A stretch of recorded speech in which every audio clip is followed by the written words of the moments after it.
નમસ્કાર સાથી મિત્રો, એક્ઝામ સાથી ચેનલમાં આપ સૌનું હાર્દિક સ્વાગત છે। આજે આપણે ભૂગોળ ધોરણ 11 ભણવા જઈ રહ્યા છીએ। સાથે એક્ઝામ સાથી ચેનલને વિડીયો તમને પસંદ આવે તો લાઇક, શેર અને કોમેન્ટ કરતા રહેજો અને આ ચેનલને સબસ્ક્રાઈબ કરવા ન ભૂલતા, સાથે તમારા મિત્રો જોડે પણ શેર જરૂર કરજો।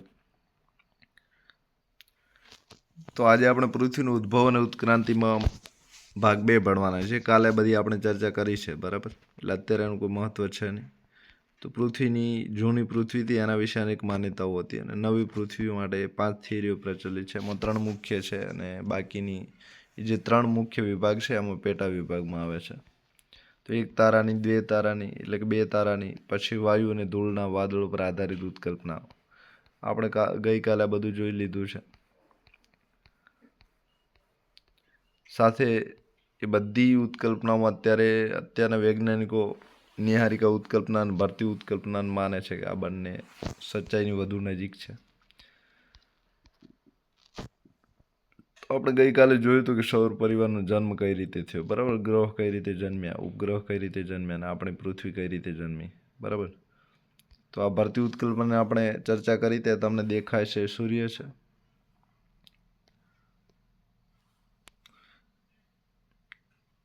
ગોળ તમને દેખાય છે એ સૂર્ય છે, બરાબર। અને આ જે સૂર્ય છે ત્યાંથી આ સિગારેટ જેવા આકારના, ચણોઠી જેવા આકારનો ત્યાંથી સૂર્યમાંથી બહાર નીકળે છે। ત્યાંથી પ્રવાસી તારો નીકળ્યો, વજનમાં બહુ ભારે હતો, એનું ગુરુત્વાકર્ષણ વધારે હતું અને સૂર્ય સામેથી નીકળ્યું એટલે સૂર્યમાંથી અમુક ભાગ બહાર છૂટો પડ્યો અને આ છૂટા પડેલા ભાગ સમયાંતરે જેમ જેમ સમય ગયો એમ સૂર્યની આજુબાજુ ફરવા માંડ્યા, બરાબર। આ રીતે ગ્રહ ઉપગ્રહ બધા બન્યા અને સૂર્ય જ્યાં હતો ત્યાં રહ્યો। આપણે સૌર પરિવાર વિશે જોઈએ। સૌર પરિવાર એટલે સૂર્યનો પરિવાર, બરાબર, કાં તો સૂર્ય મંડળ પણ એને કહેવાય છે। તો જે સૌર પરિવાર છે એમાં ગ્રહો, ઉપગ્રહ, લઘુગ્રહો, ઉલ્કાઓ, ધૂમકેતુઓનું મંડળ ના બધાનો અધિષ્ઠા સૂર્ય છે, એટલે કે મુખ્ય સૂર્ય છે। સૂર્ય ના હોય તો એકેય ગ્રહ, લઘુગ્રહ એમનું રહેવું, ટકવું બધું મુશ્કેલ છે। સૌર પરિવારમાં 8 ગ્રહ છે। યાદ રાખજો કેટલા ગ્રહ છે, તો કે 8 ગ્રહ છે। જૂના સમયમાં 9 હતા, એમાંથી પ્લુટોને ગ્રહની વ્યાખ્યામાંથી બંધબેસતો ના હોવાથી રદ કરાયો છે। અત્યારે 8 ગ્રહો છે। 173 કરતાં પણ વધુ ઉપગ્રહ છે। આ ઉપગ્રહ રોજે રોજ નવા શોધાતા રહે તો સંખ્યા બદલાઈ શકે છે, પણ અત્યારે 173 કરતાં વધુ ઉપગ્રહ છે। આશરે 45,000થી વધુ લઘુગ્રહ છે। તો ગ્રહથી નાનો હોય એને લઘુગ્રહ કહે છે।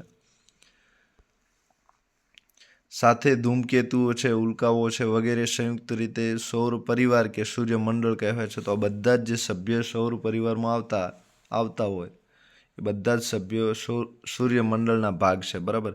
હવે સૂર્યથી ગ્રહનું અંતર કેટલું છે, તો કે સૂર્યથી ગ્રહનું અંતર 10 લાખ કિમીમાં બધા ગ્રહોનું અંતર છે। આપણે જોઈએ તો સૂર્યથી ગ્રહોનું અંતર 1 મિલિયન, મિલિયન એટલે 10 લાખ, બરાબર, મિલિયન એટલે 10 લાખ। તો સૂર્યથી કુલ 8 ગ્રહ આવેલા છે।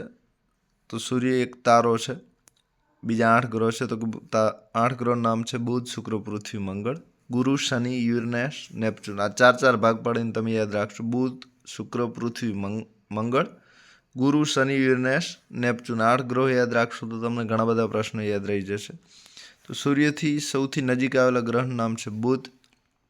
8 ગ્રહોના નામ તમે ક્રમશઃ યાદ રાખશો તો પૃથ્વીના પાડોશી તમને ખબર હશે કે પૃથ્વીનો પાડોશી શુક્ર છે, પછી મંગળ છે, સૌથી મોટો ગ્રહ તો કે ગુરુ છે, સૂર્યથી સૌથી નજીકનો ગ્રહ તો કે બુધ છે, સૂર્યથી સૌથી દૂરનો ગ્રહ તો કે નેપચ્યુન છે।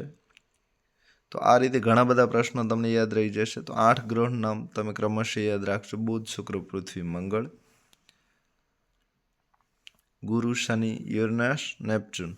તો સૂર્યથી સૌથી નજીકનો ગ્રહ બુધ છે, જે 57 મિલિયન દૂર છે। 57 એટલે 570 લાખ કિલોમીટર થશે, બરાબર। 57 છે એમાં 10 લાખ ઉમેરવાના એટલે કે 570 લાખ કિલોમીટર થશે, બરાબર। તો સૂર્યથી બીજા નંબરે શુક્ર છે, તો શુક્ર 108 મિલિયન કિલોમીટર દૂર છે। પૃથ્વી 149 મિલિયન કિમી દૂર છે, એટલે કે 1490 લાખ કિલોમીટર દૂર છે। મંગળ 227 મિલિયન કિલોમીટર દૂર છે, ગુરુ 778 મિલિયન કિલોમીટર દૂર છે, શનિ 1427 મિલિયન કિલોમીટર દૂર છે, યુરેનસ 2870 મિલિયન કિમી દૂર છે અને નેપચ્યુન 4497 કિલોમીટર દૂર છે. બરાબર, આ રીતે બધા દૂર છે. નેપચ્યુન સૌથી વધારે દૂર છે.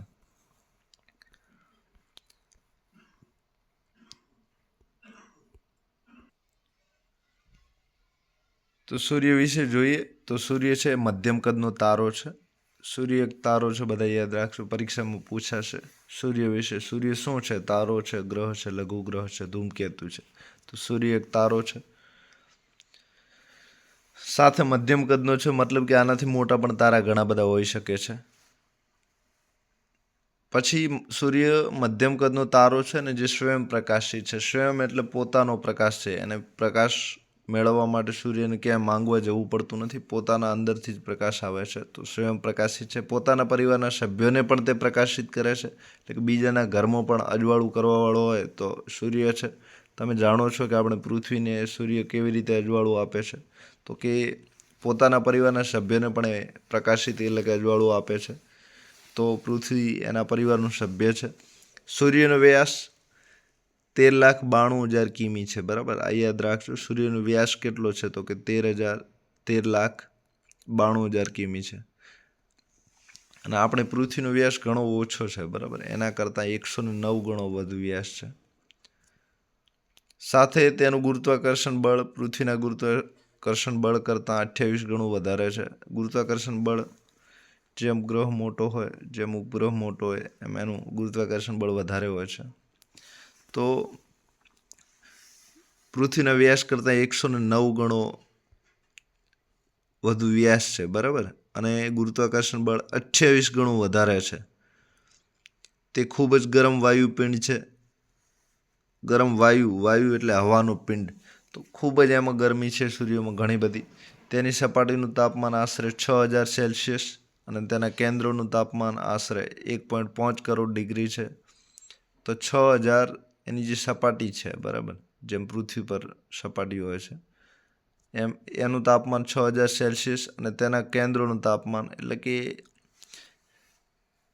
સૂર્યનું ઘર, બરાબર, અને સપાટીમાં ઘરનું આંગણું હોય, આંગણાની બહાર આગળનો પટ્ટો ખુલ્લો પટ્ટો હોય, જેમ જેમ આગળ જઈએ એમ, એટલે કે એની સપાટી પર ક્યાંય તમે જાઓ 13,92,000 કિમી છે, તો એમાં 6000 સેલ્સિયસ તાપમાન છે બધે. અને એનું મુખ્ય કેન્દ્ર છે, બરાબર, જ્યાંથી સૂર્યનું ગરમીની શરૂઆત થાય છે. તો મુખ્ય કેન્દ્રમાં તાપમાન આશરે 1.5 કરોડ ડિગ્રી સેલ્સિયસ છે. 1.5 કરોડ ડિગ્રી સેલ્સિયસ તમે યાદ રાખજો. પૃથ્વીના કેન્દ્ર ભાગમાં જે દબાણ અને ગરમી છે તેનાથી તો ઘણું, અનેક ગણું દબાણ અને ગરમી સૂર્યના કેન્દ્રમાં છે. દબાણ એટલે દાખલા તરીકે લોખંડ જેવું મજબૂત પદાર્થ હોય તો લોખંડ જ્યાં જગ્યા રોકે છે, જે કિલોગ્રામ રોકે છે, એ અનેક કિલોગ્રામ હોય, અને સૂર્ય તો આનાથી પણ વધારે ત્યાં દબાણ છે. તેથી અહીં થતી નાભિકી પ્રક્રિયામાં સૂર્ય દ્રવ્યના હાઇડ્રોજન પરમાણુનું એકીકરણ થતાં હિલિયમમાં રૂપાંતર થાય છે. બરાબર, તો સૂર્યમાં ઘણી બધી નાભિકી પ્રક્રિયાઓ થાય, જેમ પરમાણુ બોમ્બ વિખેરાય છે, તો એમ સૂર્યમાં આવી જે પ્રક્રિયાઓ થતી હોય છે એની નાભીમાં, એના કેન્દ્રમાં જે પ્રક્રિયાઓ થાય છે એ હાઇડ્રોજન પરમાણુનું એકીકરણ એટલે કે ઘણા બધા હાઇડ્રોજન પરમાણુઓ ભેગા થાય પછી એ ધીમે ધીમે હિલિયમ વાયુમાં રૂપાંતર થાય છે. એટલે ત્યાં બે વાયુ આવેલા છે, હાઇડ્રોજન અને હિલિયમ, જેના થકી પ્રકાશ અને ગરમીથી પ્રચંડ ઉર્જા પેદા થાય છે. તમે બધા જાણો છો કે અત્યારે હાઇડ્રોજન બોમ્બ, હાઇડ્રોજન ઉર્જા આ બંને ખતરનાક છે, વિસ્ફોટક છે, અને ઘણી બધી ક્ષમતા એની ઉર્જા પેદા કરવાની છે. તમે જાણો છો તો કે હાઇડ્રોજનના પરમાણુનું એકીકરણ ભેગા થતાં એ હિલિયમમાં રૂપાંતર થાય છે, અને જેના થકી આપણને પ્રકાશ અને પ્રચંડ ગરમી એટલે કે ખૂબ જ ગરમી ઉર્જા મળે છે. બરાબર, અત્યારની દુનિયા, આધુનિક દુનિયા હાઇડ્રોજનની ઉર્જા તરફ નજર માંડીને બેઠી છે કે હાઇડ્રોજનમાંથી જો ઉર્જા બનવા માંડે તો આપણે આ કોલસો ને આ બધું બંધ કરવું પડે. બરાબર, અને હાઇડ્રોજન અઢળક ઉર્જા આપે એમ છે.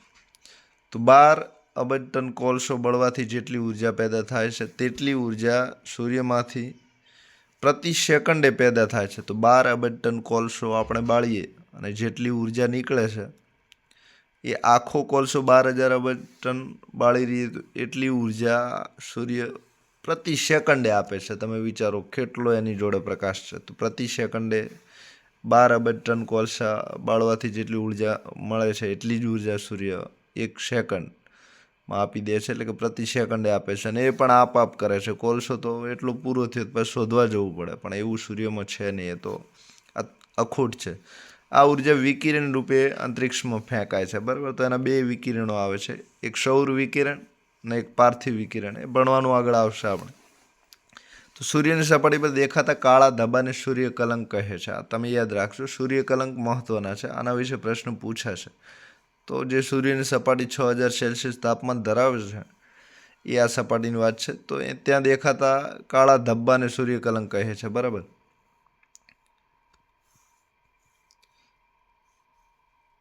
દાખલા તરીકે આવો ગોળ ગોળ સૂર્ય હોય, બરાબર.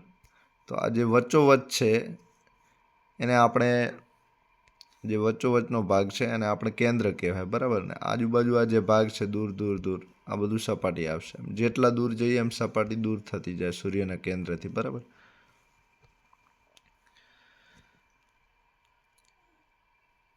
સાથે સૂર્યની સપાટી પર જે કાળા ધબ્બા એ સૂર્યકલંક કહેવાય છે. આ સૂર્યકલંક સૂર્ય સપાટી પર આવેલી ફાટખીણો છે, બરાબર. આપણે જેમ ખાડો પૃથ્વી પર હોય છે એમ સૂર્યની જે સપાટી છે, સૂર્યની જે જમીન છે ત્યાં આવેલી મોટી ફાટખીણો છે, બરાબર.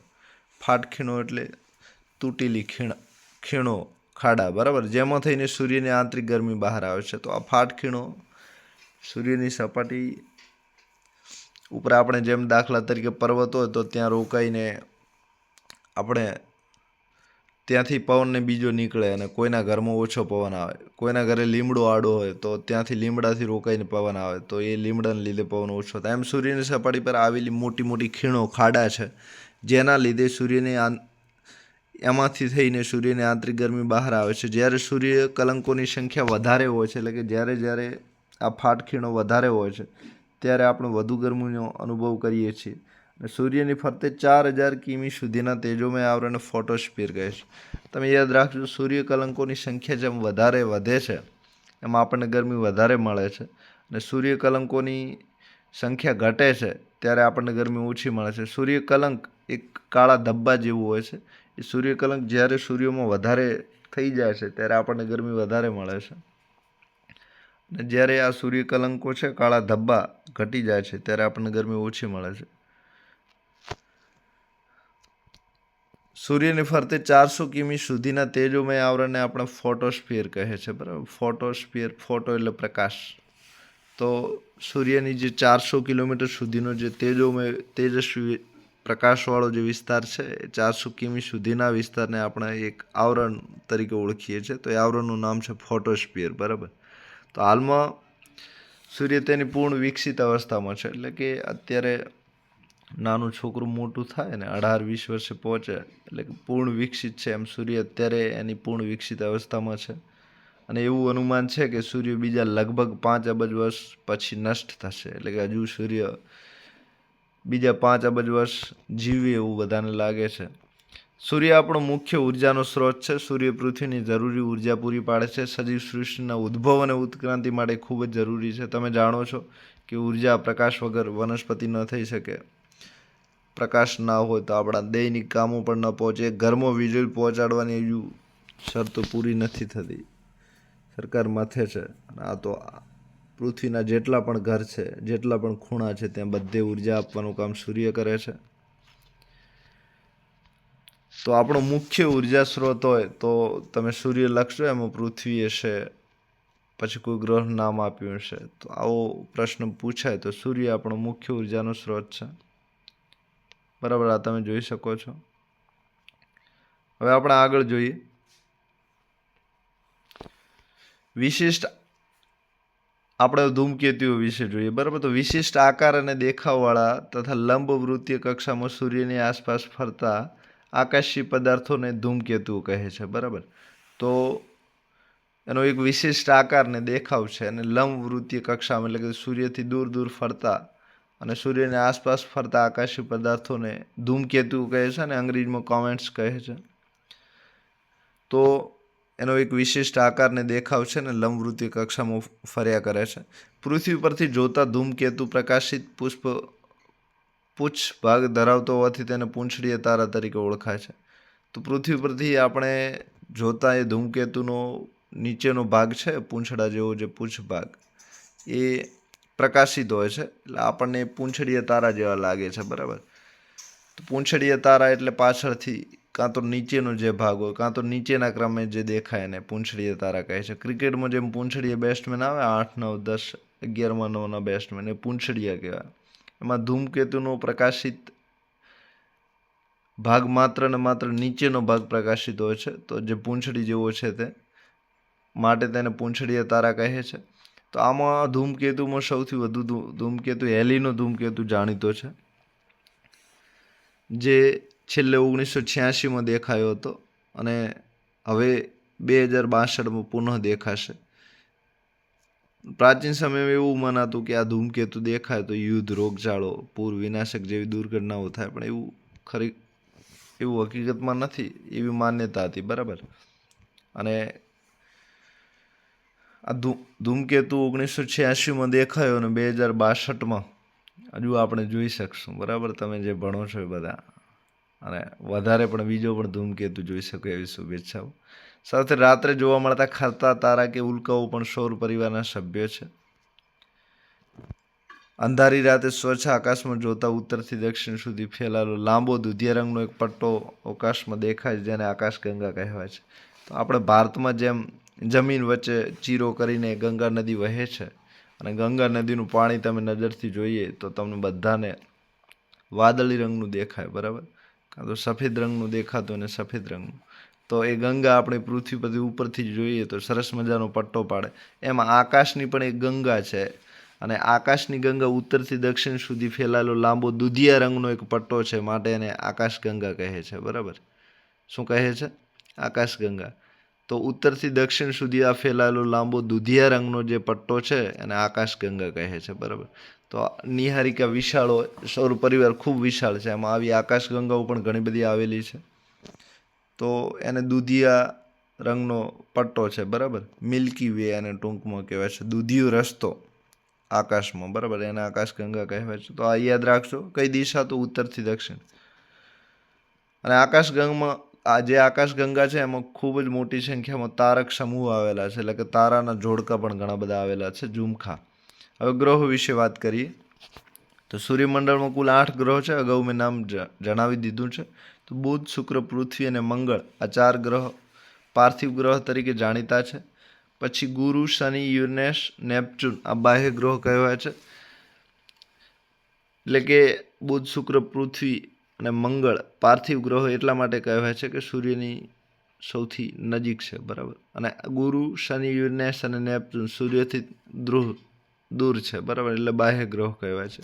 સાથે આમાં બીજો એમના કદમાં પણ ફેર છે, એના લીધે પણ એ આંતરિક અને બાહ્ય ગ્રહ તરીકે ઓળખાય છે.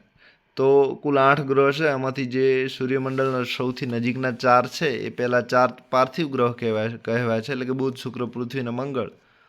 એને પાર્થિવને અંગ્રેજીમાં ટેરેસ્ટ્રીયલ કહેવાય છે. અને સૌથી દૂરના 4 છે કે ગુરુ, શનિ, યુરેનસ અને નેપચ્યુન. બરાબર. તો એ બાહ્ય ગ્રહ કહેવાય છે, જે પૃથ્વી ગ્રહની કક્ષાની બહાર આવેલા છે. બરાબર. તો આપણે ગુરુ ને શનિ વારમાં પણ છેલ્લે વાર આવનાર છે. બરાબર. એમાંથી એક શુક્રભાઈ છટકી ગયા છે, નહીં તો તમારે યાદ રાખવામાં બહુ સરળતા રહો, તોય સરળતા રહેશે. તો ગુરુ ને શનિ, યુરેનસ, નેપચ્યુન આ બાહ્ય ગ્રહ છે, જેને અંગ્રેજીમાં જોવિયન ગ્રહ પણ કહેવાય છે. પરીક્ષામાં પૂછાશે વિકલ્પમાં કે નીચેનામાંથી કયો પાર્થિવ ગ્રહ કે ટેરેસ્ટ્રીયલ ગ્રહ નથી, તો તમે લખી શકો છો વિકલ્પ આપેલા હોય એમાંથી. ગુરુ, શનિ, યુરેનસ, નેપચ્યુન આ 4 નથી, એમાંથી જે પણ વિકલ્પ હોય તે લખી શકો છો.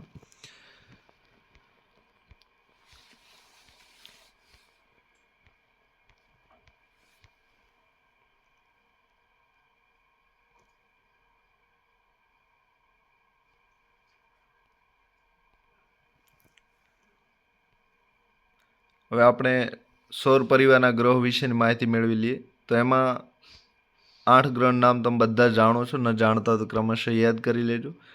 પછી બુધની સૂર્યથી કેટલું અંતર છે આપણે જોયું હતું, તો હવે ત્યાં મિલિયનમાં હતું અને અહીં લાખમાં અંતર આપેલું છે. તો બુધથી 579 લાખ કિલોમીટર દૂર છે.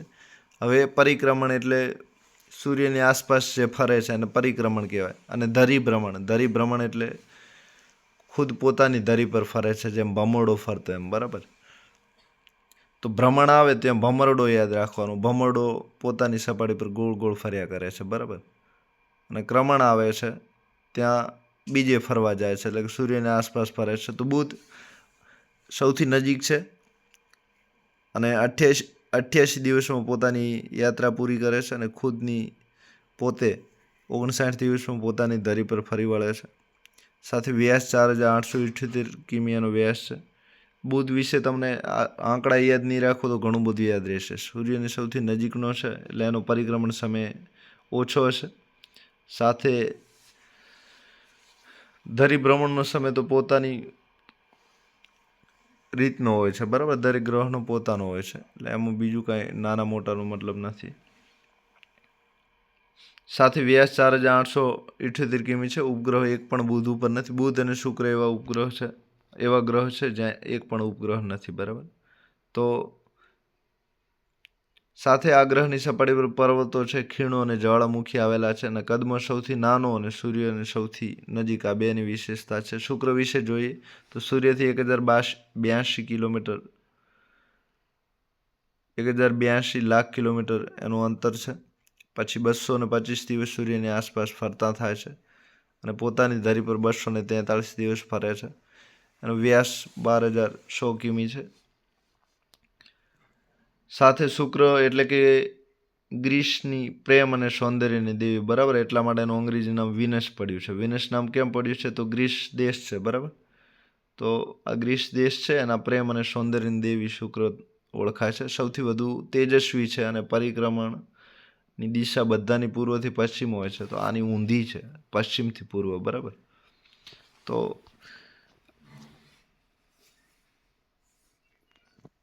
પરિક્રમણ પશ્ચિમથી પૂર્વ દિશામાં કરે છે, બરાબર. આ તમે યાદ રાખશો, તમારે પૂછાઈ શકે છે. સૌથી વધુ તેજસ્વી છે અને પરિક્રમણ પશ્ચિમથી પૂર્વમાં કરે છે. પૃથ્વી વિશે જોઈએ તો 1496 લાખ કિલોમીટર સૂર્યથી દૂર છે. 365.25 જે લીપ વર્ષમાં એક દિવસ વધે છે 4 વર્ષે, એ ઉપરના 0.25 છે, બરાબર. એટલે કે 0.25 એટલે કે પોણા ભાગનો દિવસ, ચોથા ભાગનો દિવસ. તો 365.25 દિવસ પરિક્રમણ છે, એટલે કે સૂર્યની આસપાસ ફરતા પૂરું એક વર્ષ લાગે છે. સાથે ધરીભ્રમણનો સમય એનો 23.9 કલાક છે. વ્યાસ 12756 કિલોમીટર વ્યાસ છે, એટલે પૃથ્વીનો વ્યાસ 12756 કિલોમીટર છે. તો વ્યાસમાં એ પૃથ્વી જે છે એની લંબાઈની પહોળાઈનો ત્રિજ્યાની વડે એનો વ્યાસ મપાય છે, બરાબર. તો સૂર્યનો વ્યાસ તો ઘણો બધો છે, 13 લાખ છે, 13,92,000, અને પૃથ્વીનો માત્ર 12756 ગણો છે. એટલે પૃથ્વી કરતાં સૂર્યનો વ્યાસ 29 ગણો વધારે હતો, બરાબર. તો ઉપગ્રહોની સંખ્યા, પૃથ્વી પર એક ચંદ્ર નામનો ઉપગ્રહ છે, તમે બધા જાણો છો. તો બુધ શુક્ર ઉપર એકેય ઉપગ્રહ નથી. પૃથ્વી પર એક છે અને મંગળ પર 2 છે, બરાબર. તો 0 0 1 2 યાદ રાખજો. બુધ પર એકેય નહીં, શુક્ર પર એકેય નહીં, પૃથ્વી પર 1 અને મંગળ પર 2. આ 4 યાદ રહેશે તમને. હવે જે શુક્ર અને મંગળની વચ્ચે આપણો પૃથ્વી ગ્રહ છે, તો કોની વચ્ચે છે? તો શુક્ર અને મંગળ, બરાબર. અને અહીં સજીવ સૃષ્ટિ છે, તમે જાણો છો. સાથે મંગળ વિશે જોઈએ તો 2280 લાખ કિમી દૂર છે. 687 દિવસ થાય છે ફરતા. ધરીભ્રમણનો સમય 24.6 કલાક છે. વ્યાસ 6787 કિમી છે. 2 ઉપગ્રહ છે. નાસાના વિજ્ઞાની મંગળની કાયા પલટ કરવાની યોજના વિચારી રહ્યા છે. તેને ટેરા ફાર્મિંગ કહે છે, બરાબર. એટલે કે ત્યાં પણ ખેતી કરવાનું વિચારે છે. જોઈએ કેવું થાય છે. તો નાસાના વૈજ્ઞાનિકો, બરાબર. મંગળ પર ઘણી શક્યતાઓ હતી પણ હજુ જોઈએ એવું મળ્યું નથી. તો નારંગી રંગનો નાનો, ઠંડો અને શુષ્ક સૂકો ગ્રહ છે, બરાબર. હવે ગુરુ વિશે જોઈએ તો ગુરુ 7,783 લાખ કિમી દૂર છે, 11.86 વર્ષ સૂર્યની આસપાસ આંટો લગાવી રહ્યા છે, 9.9 કલાક ખુદની પોતાની ધરી પર ફરે છે. જેના મોટા પૈડાઓ એ ઝડપથી ગતિ કરતો હોય, બરાબર. નાના પૈડાઓ એ ધીમે ધીમે ગતિ કરે, એટલા માટે એનો જે ધરી ભ્રમણનો સમય છે બિલકુલ ઓછો છે. 9.9 કલાકમાં એ ફરી વળે છે. સાથે વ્યાસ, તો વ્યાસ 1,42,800 કિમી છે, સૂર્યથી હજુ થોડો ઓછો છે. એટલે વ્યાસ બધાનો સૂર્યથી બધા નાના છે, બરાબર. સૂર્ય બધા કરતાં મોટો છે. તો ઉપગ્રહોની સંખ્યા 67 છે. સૌથી વધારે ઉપગ્રહ ધરાવતો ગ્રહ કયો? તો ગુરુ. આ પૂછાશે, બરાબર, યાદ રાખજો. આ ગ્રહનું બંધારણ સૂર્યના વાતાવરણ મળતું આવે છે. કદમાં સૌથી મોટો અને સૌથી ઝડપી ધરી ભ્રમણ ધરાવતો ગ્રહ છે. આ બે વિશેષતાને યાદ રાખજો. કદમાં સૌથી મોટો છે, 1,42,800 કિમીનો વ્યાસ ધરાવે છે. કદમાં સૌથી મોટો અને સૌથી ઝડપી ધરી ભ્રમણ, બરાબર. મોટા પૈડા છે, મોટો ગ્રહ એટલે ઝડપી ફરે છે. સૂર્યથી દૂર છે એટલે ધીમો પણ ફરે છે, બરાબર. સૂર્યથી ઘણો દૂર છે એટલે કેવો ફરે છે? ધીમે પણ ફરે છે. હવે શનિ વિશે જોઈએ તો શનિ, આ આંકડા ઘણા તમારે યાદ રાખવાના નથી, માત્ર નામ યાદ રાખજો એટલે ખબર પડી જશે. 14,270 લાખ કિમી દૂર છે, 29.46 વર્ષ ફરતા થાય છે સૂર્યની આસપાસ. પોતાની ધરી પર 10.7 કલાકમાં માત્ર ફરી વળે છે. વ્યાસ 1,20,600 કિમી વ્યાસ છે. શનિના 62 ઉપગ્રહ છે, બરાબર. તો ગુરુના 1 નંબરમાં 67 સૌથી વધારે, બીજા નંબરે શનિના 62 છે, બરાબર. આ યાદ રાખજો. આ ગ્રહનું કદ પૃથ્વી કરતાં 700 ગણું વધારે છે. તો પૃથ્વીનું કદ માત્ર 12,756 કિમી. આ પૃથ્વીનો વ્યાસ યાદ રાખજો, પરીક્ષામાં પૂછાશે. તો પૃથ્વીનું કદ 12,756 કિમી છે. એની સામે શનિનું 1,20,600 છે, એટલે કે પૃથ્વી કરતાં 700 ગણું કદ વધારે છે. ત્રણેય વલયોવાળા ટાઇટન અને થિમલ ઉપગ્રહનો ગ્રહ છે. તો ત્રણ એમાં વલય આવેલા છે, બરાબર. વલય એટલે ગોળ ગોળ, બરાબર, ગોળ ભાગનો વલય કહેવાય છે. સાથે આ જે ગ્રહ છે શનિ, એ 3 વલયવાળો ને એમાં ટાઇટન કરીને ઉપગ્રહ છે ને બીજાનું નામ થિમલ છે, બરાબર. ટાઇટન પૂછાય છે અને થિમલ, આ બે યાદ રાખજો કે શનિના 2 ઉપગ્રહ નામ જણાવતો, કે ટાઇટન અને થિમલ. પછી યુરેનસ વિશે જોઈએ તો યુરેનસ 28,700 લાખ કિમી દૂર છે, 84.9 વર્ષ ફરે છે પોતાની ધરી પર. 17 કલાકમાં ફરે છે. વ્યાસ થોડો નાનો છે, 51,118 કિમી. 27 ઉપગ્રહ ધરાવે છે. ભારતના વૈજ્ઞાનિક ડૉક્ટર જે.સી. ભટ્ટાચાર્યે આ ગ્રહને 6ઠ્ઠો ઉપગ્રહ તરીકે શોધ્યો હતો. તો આ યાદ રાખજો. તો ભારતના વૈજ્ઞાનિક ડૉક્ટર જે.સી. ભટ્ટાચાર્યએ આ ગ્રહને શોધ્યો હતો, બરાબર. પછી વિલિયમ હર્શલે 1781માં એને શોધ્યો. હવે આપણે નેપચ્યુન વિશે જોઈએ તો એમાં વિશેષ ચોખવટ કોણે કરી હતી? તો વિલિયમ હર્શલે, બરાબર. નેપચ્યુન વિશે જોઈએ તો નેપચ્યુન 44,970 લાખ કિમી સૂર્યથી અંતર ધરાવે છે. 165 વર્ષ એને સૂર્યની આસપાસ ફરતા થાય છે, એટલે કે 165 વર્ષમાં એક આંટો લગાવે છે. પછી 18 કલાક ધરી ભ્રમણ, પોતે 18 કલાકમાં પોતાની ધરી પર ફરી વળે છે. સાથેનો વ્યાસ 49,500 કિમી છે. 14 ઉપગ્રહ ધરાવે છે. 1846માં શોધાયો તો. લીલા રંગનો ટીટોન અને નેરીડ એના મુખ્ય 2 ઉપગ્રહ છે, બરાબર. ટાઇટોન શનિનો છે અને ટીટોન અને નેરીડ નેપચ્યુનના છે, બરાબર. નેપચ્યુન પરથી નેરીડ યાદ રહેશે, ટીટોન તમારે યાદ રાખવાનું છે, બરાબર. તો તમે ખાસ તો ઉપગ્રહ યાદ રાખજો. તો ગુરુના સૌથી વધારે 67, શનિના 62, યુરેનસના 27 અને નેપચ્યુનના 14 છે, બરાબર. આ ઉપગ્રહવાળું તમે ખાસ યાદ રાખજો, તમારે કામ લાગશે. તો એક પણ ઉપગ્રહ ન ધરાવતા બુધ અને શુક્ર છે. પૃથ્વીને 1 છે, મંગળને 2 છે. ગુરુ, શનિ, યુરેનસ, નેપચ્યુન આ વધારે ઉપગ્રહ ધરાવે છે. ગુરુને 67 છે સૌથી વધારે, શનિને 62, યુરેનસને 27, નેપચ્યુનને 14. હવે આપણે પૃથ્વી વિશે જોઈએ તો માનવીનું નિવાસ સ્થાનનો પૃથ્વી એક ગ્રહ છે. તો માનવી નિવાસ સ્થાન છે, બરાબર. એટલે કે આપણે માનવી સાથે બધા પ્રાણીઓનું, બરાબર, આપણું એકનું નહીં. તો તો માનવી નિવાસતા તરીકે જાણીતો પૃથ્વી એક જાણીતો ગ્રહ છે. તેની આસપાસ વાતાવરણ સ્તરની જાડાઈ એટલે કે 800થી 1000 કિમી એનું વાતાવરણ જાડું છે. આશરે 15 તે સૂર્યથી આશરે 15 કરોડ કિમી દૂર શુક્ર મંગળ ગ્રહોની વચ્ચે, તો કે શુક્ર અને મંગળ ગ્રહ આ બે ગ્રહોની વચ્ચે આવેલો છે. તથા પરપ્રકાશિત ગ્રહ છે. પરપ્રકાશ એટલે પ્રકાશ માંગવા જવું પડે છે, ક્યાંય કોલસા જોડે માંગવા જાય છે, ક્યાંય સૂર્ય એને આપે છે, ક્યાંય જળમાંથી મેળવે છે પ્રકાશ. તે નારંગી જેવો ગોળાકાર ધરાવે છે. જો આ નારંગી જેવો એનો આકાર છે, બરાબર, આ પરીક્ષામાં પૂછાય છે. તો કોના જેવો એનો આકાર છે? તો કે નારંગી જેવો આકાર છે, ગોળાકાર છે, બરાબર. સાથે તેનો ધ્રુવીય વ્યાસ 12,714 કિમી અને વિષુવવૃત્તીય વ્યાસ 12,756 કિમી છે. એટલે કે એ જે વિષુવવૃત્ત ઉપર છે એ થોડો વધારે જાડો છે અને ધ્રુવ પર થોડો ઓછો જાડો છે. તો એનો વિષુવવૃત્તીય વ્યાસ 12,756 કિમી છે અને ધ્રુવીય એટલે કે ધ્રુવ, ઉત્તર ધ્રુવ અને દક્ષિણ ધ્રુવ પર 12,714 કિમી જાડો છે. સૂર્યની એક પરિક્રમા પૂર્ણ કરતા એને 365.25 દિવસ લાગે છે. 365 દિવસ તમારે યાદ રાખવાના છે.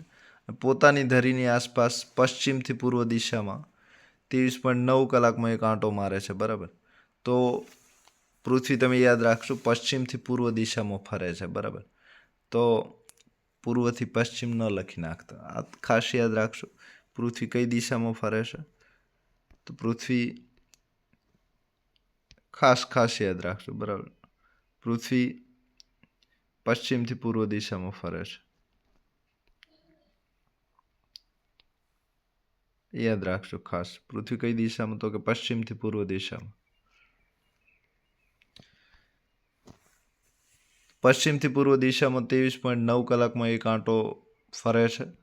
તો પૃથ્વીની ગતિ જે છે ધરી ભ્રમણ કરવાનું એ 23.9 કલાકમાં ધરી ભ્રમણ પોતાની ધરી પર ફરે છે. પછી પૃથ્વી પોતાની ધરી પર જે આંટો લગાવે છે પશ્ચિમથી પૂર્વ દિશામાં લગાવે છે, બરાબર. કઈ દિશામાં લગાવે છે? પશ્ચિમથી પૂર્વ દિશામાં. તેની ધરી તેની પરિક્રમણ કક્ષા સાથે 66.5 અંશના ખૂણે નમેલી છે, બરાબર. તો તેની ધરી છે જ્યારે પશ્ચિમથી પૂર્વ દિશામાં ફરવા જાય છે ત્યારે એનું જે 66.5 અંશ નમેલી છે, બરાબર. દાખલા તરીકે આ કાટકોણ છે સીધો, બરાબર. આ કાટકોણ આવો સીધો છે. તો હવે આ કાટકોણ છે આ 90નો ગણાય, બરાબર. તો 90થી થોડું અંદર જઈએ, આ રીતે થોડા અંદર જઈએ એટલે કે 66.5 આશરે થાય, બરાબર. તો આ રીતે પોતે નમેલી છે એક બાજુ અને નમેલી હોય એ ગોળા સ્વરૂપે છે, તો એ રીતે ફરે છે, બરાબર. તો એ પૂરી સીધી ફરતી નથી, તો 66.5 અંશ નમેલી છે. આ ખૂણો યાદ રાખજો, બરાબર. વારંવાર પૂછાય છે.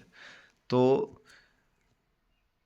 તેની ધરી તેની પરિક્રમણ કક્ષા સાથે 66.5 અંશના ખૂણે નમેલી છે. તો પૃથ્વી પરના વાતાવરણમાં મુખ્યત્વે નાઇટ્રોજન છે 71%, તમે જાણો છો. ઓક્સિજન છે 20 ઉપર ટકા છે, એટલે 21%ની આસપાસ. પછી આ નાઇટ્રોજન 78%, સોરી માફ કરજો, 71 કીધું હતું, 71 દરિયા કિનારો છે. તો નાઇટ્રોજન 78% છે અને ઓક્સિજન 21 છે, બરાબર. તો 78 ને 21 99 જેવા થાય છે. બાકીના વાયુ છે 1% છે, બરાબર. એમાં કાર્બન ડાયોક્સાઇડ 0.03% છે, હાઇડ્રોજન છે, ઓઝોન છે, ઓર્ગોન છે, નિમોન છે, આ ઘણા બધા વાયુ છે, બરાબર. નિયોન છે વગેરે વાયુ આવેલા છે. સાથે આ વાયુ વિશે પૂછાય છે. સૌથી વધારે નાઇટ્રોજન 78%, ઓક્સિજન 20 ઉપર ટકા છે, 21 નજીક છે. પૃથ્વી પરનું વાતાવરણ આપણને ઉલ્કાઓ સામે રક્ષણ આપે છે, બરાબર. તો પૃથ્વીનું વાતાવરણ એટલો ફાયદો કરાવે છે કે ઉલ્કાઓ આકાશમાંથી સળગતી આવતી હોય તો પૃથ્વીનું ગુરુત્વાકર્ષણ બળ વધારે હોવાને લીધે ત્યાં રસ્તામાં સળગી જાય છે. ઓઝોન વાયુનું સ્તર સૂર્યમાંથી આવતા અલ્ટ્રાવાયોલેટ વિકિરણનું શોષણ કરીને સજીવ સૃષ્ટિને જાળવી રાખે છે. પછી એક ઓઝોન વાયુ આવેલો છે, એ માત્ર 0.0માં છે, પણ એનું જે સ્તર છે, એનો થર છે, એની જાડાઈ છે, એ સૂર્યમાંથી જે અલ્ટ્રાવાયોલેટ કિરણો આવે છે, બરાબર. 3 પ્રકારના આવે: અલ્ટ્રાવાયોલેટ એ, અલ્ટ્રાવાયોલેટ બી અને અલ્ટ્રાવાયોલેટ સી. એમાંથી બી વાળા છે એ બહુ નુકસાન કરે છે, બરાબર. તો આ જે વિકિરણોનું શોષણ કરે છે અને સજીવ સૃષ્ટિને એ વિકિરણના થતા નુકસાનથી બચાવે છે.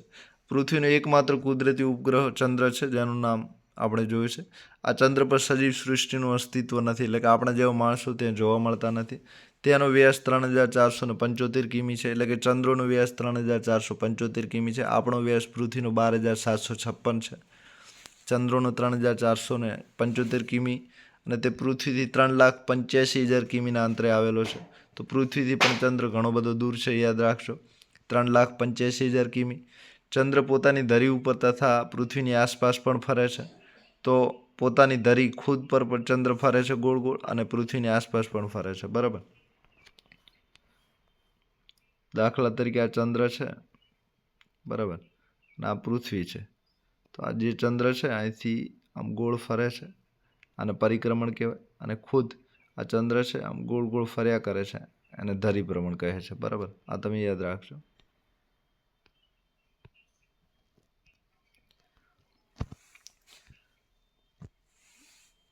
હવે તેને ધરીભ્રમણ અને પરિક્રમણનો સમય. ધરીભ્રમણ એટલે કે પોતાની ધરી પર જેમ ભમરડો ફરે એમ પોતે ચંદ્ર ફરવા જાય તો 29.5 દિવસમાં ફરી વળે છે, એટલે કે પૂનમ અને જે અમાસ આવે છે આના લીધે જ આવે છે.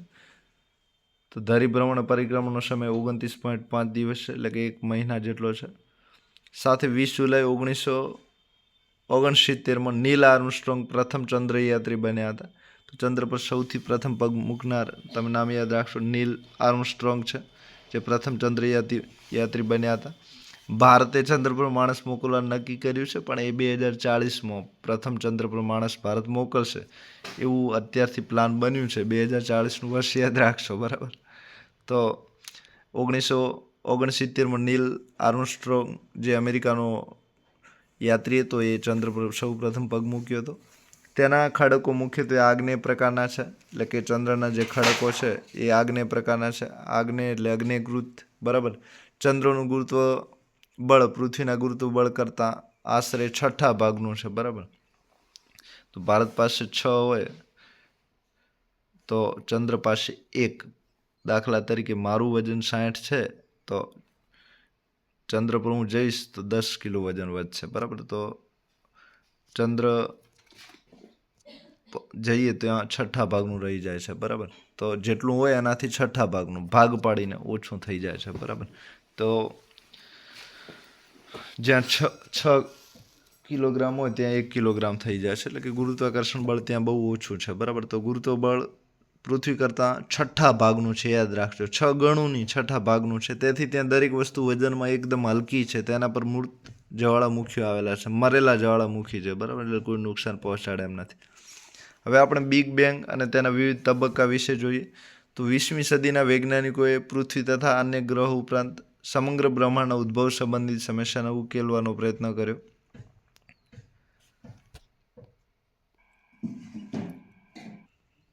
હવે આપણે બિગ બેંગ અને તેના વિવિધ તબક્કા વિશે જોઈએ.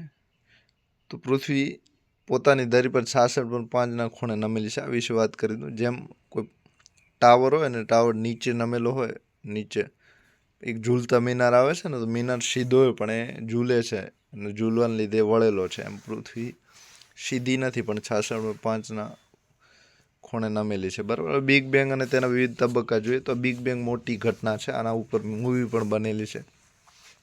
તો 20મી સદીના જે વૈજ્ઞાનિકોએ પૃથ્વી તથા અન્ય ગ્રહો ઉપરાંત સમગ્ર બ્રહ્માંડના ઉદ્ભવ વિશે એની સમસ્યાઓ હતી એ ઉકેલવા પ્રયત્ન કર્યો. તો 20મી સદી પહેલાંના વૈજ્ઞાનિકોએ 3 વિભાગ આપણે જોયા હતા. એક તારો, દ્વિતારકના સિદ્ધાંતો અને વાયુ અને ધૂળવાળા જે થિયરીઓ આવી હતી, આ થિયરીઓ કરતાંય વિશાળ થિયરી આપી.